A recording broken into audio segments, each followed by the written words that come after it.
Thank you for joining me on this call. We're going to go through an update to the video we made a couple of weeks ago on potential scenarios related to the Ukraine crisis. This is a follow-up to the session on February 27, 2022. And with the unfortunate turn of events, we wanted to provide an update on what to expect and how to implement cyber defense related to the ongoing crisis. We're going to cover 4 topics briefly on this call. We'll zoom out and talk about the threat condition and what we expect to be priority threat operations. Number 2, we'll talk about the 5 critical cyber defense elements that should be deployed right away for critical infrastructure and affected enterprise. Number 3, we'll talk about how to advance those capabilities from a CCD perspective, which is how to move away from traditional methods, which are more IOC reputation-based service methods, and moving into more of a counter-adversary capability. And then finally, we are here to help. Whether you're a CyberRes micro-focused customer or not, we are here to help. So just give you a few resources that you can gain access to. So let's pause for a minute and just talk about the scenarios and what to expect.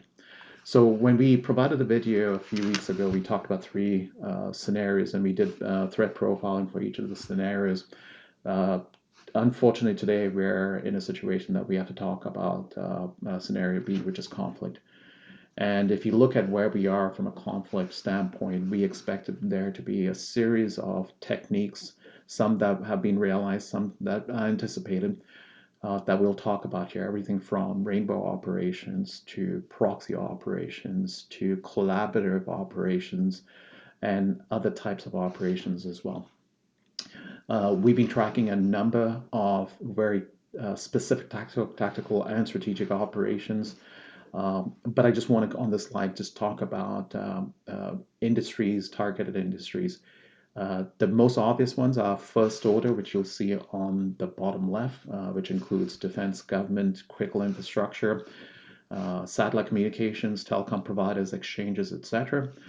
But also second order industries as well. The media, newspaper, press, smart cities, technology companies associated with smart cities and other industrial controls, IoT, etc. Political parties. We expect this to be an ongoing issue for the next couple of years. Retail and food services, because of the exposure from logistics and provisioning and citizenry well-being, and then private sector as well, which is a big scope for this specific cyber defense briefing, but nevertheless it's important. There are 6 specific PTRs that we'll cover in this session, but there are a lot more. We can provide those to anyone who requests. On the left is what we think to be most strategic, more hybrid type of activity, and on the right, what we expect to be activity that will coincide with what's happening on the ground, kinetic activity. So information warfare has already started. That's expected through social media and other information outlets. Rainbow operations with collaboration with other groups, sympathetic groups, engagement as an exploit as a service, ransomware as a service, criminal entities, and other types of groups. So we expect to see techniques that are shared between those groups. Number 3, potential activities around sanction bypass, which includes increased use of ransomware for that purpose. In fact, we're starting to see ransomware being used for denial of service as well. So we're seeing a lot of crossover techniques associated with that. On the right, PTRB, so the whole classification of B is activities related to the kinetic operations. Retaliatory activity which makes the news, but unfortunately should be considered a smokescreen or associated with retaliatory operations. Denial of service, DDoS, specific entity takedown, and other types of critical infrastructure takedown. Number 2, in order to overcome detective methods, stability of cross-sector and cross-members. So by cross-sector, techniques that go across various industries. And then cross-members is activity that crosses over multiple nations in a way to basically collect data and stitch them together in a way that provides a more comprehensive picture. And then hybrid techniques with the use of other techniques such as tailored access operations, targeting of things like voice over IP systems, information systems, and other types of things like that. So we covered this before in terms of the tactics that we're tracking. Obviously, one should assume that all these tactics are fair game, but the ones in reds are what the ones that are colored are ones that we believe to be the highest fidelity that require critical cyber defense right now, which is the basis for the next section, which is the 5 things to do. The 5 critical cyber defense methods that are required for any critical infrastructure or the industries that we've talked about in Section A. I do want to make a disclaimer that these are the 5 most critical things, but not the only things. But if you were to do 5 things, these are the 5 things that we're going to cover.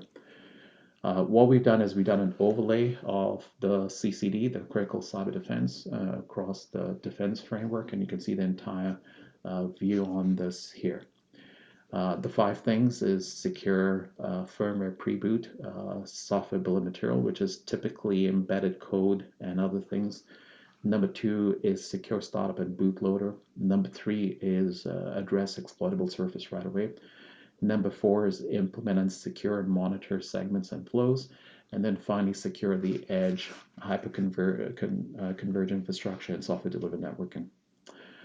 We have a much more detailed view to the 5 CCDs, the critical cyber defense, which guidance with each of them. That's available through another video just to specific, critical infrastructure governance. If you ask us, we will provide that video that provides guidance for all of those 5 critical cyber defense.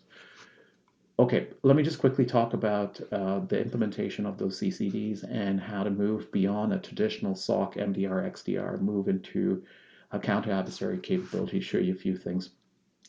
So first of all, instead of looking at techniques in isolation, it's important to actually tag those techniques to adversary tactics and adversary motivation and sort of the targeting sequence used by adversary to conjoin different techniques together.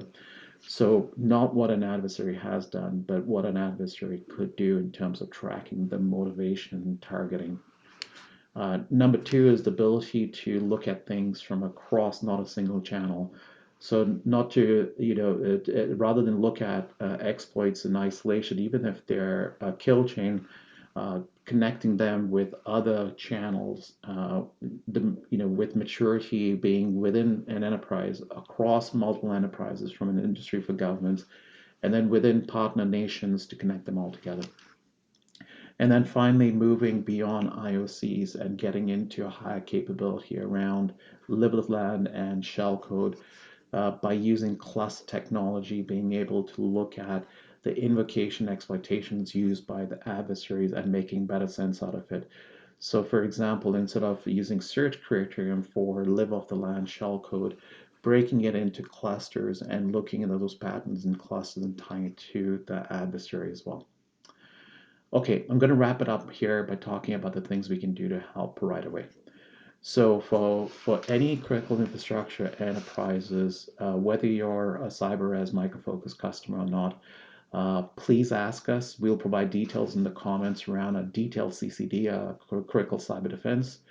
Also, we have partnered with a consulting firm that will do a complimentary readiness assessment and treatment plan. So they'll meet with you and work with you to come up with a prioritized CCD deployment plan.